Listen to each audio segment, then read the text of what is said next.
नमस्कार दर्शक बंधु यही गुरुत्वपूर्ण वीडियो को आपण मानक स्वागत। तो बंधुगण जदि आपण माने ई श्रम कार्ड अप्लाई करिथिले एवं ई श्रम कार्ड जदि आपण मानक पई रहिछि जदि अछि आपणक पाखरे ताहेले एही वीडियोटी को निश्चित देखंतु कोन पई ना आपण मानक पई गोटिए बड़ सुजोग आसीछि, बहुत बड़ अपॉर्चुनिटी आसीछि जोटा आपणको मिलिबो 5000 टंका मंथली। तो बंधुगण कोन करिबा को पड़िबो, तो बंधुगण एही वीडियोटी को देखंतु शेष पर्यंत एवं चैनल रे प्रथम थर पई आस्तेले सब्सक्राइब करिबा सहित सांग मानक शेयर कर दियंतु जहा फल समस्ते ए अपॉर्चुनिटी फायदा उठे पारिबे। हाँ बंधुगण आपण माने तो जानिथिबे केते कष्ट रे आपण माने सेवा केंद्र को जाइकी जनसेवा केंद्र को जाइकी आपण माने केते कष्ट रे ई श्रम कार्ड अप्लाई करिथिले। जहाँ भी हो बंधुगण जोटा आपण अप्लाई करिथिले तार काम आज आसी जाइछि।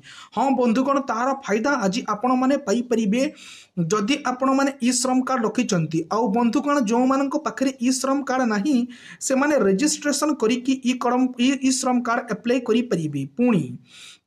तो बंधुगण आपण मानक पई रहिछि मंथली पाइबे आपण माने 3000 टंका रु 5000 टंका पर्यंत पेंशन कौन कले आपण को मिलिबो। एटा गोटे बहुत बड़ माने गुरुत्वपूर्ण इनफॉरमेशन आपण को देवा पई जाउछि। बंधुगण आपणकर पाखरे बैंक अकाउंट थिबो, आपण को पेंशन 3000 टंका पाइबा पाई मंथली आपण को मनधन योजना रे जॉइन करिबा को पड़िबो। प्रथमे आपण जेतेबेले मनधन योजना रे जॉइन करिवे एवं रजिस्ट्रेशन करिवे निजको जेतेबेले आपण मानकु 60 वर्ष पूरी जीव सेतेबेले आपण पाइबे मंथली 3000 रु 5000 टंका।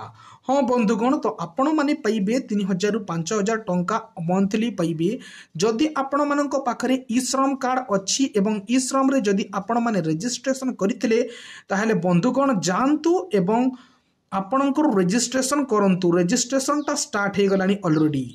धन्यवाद।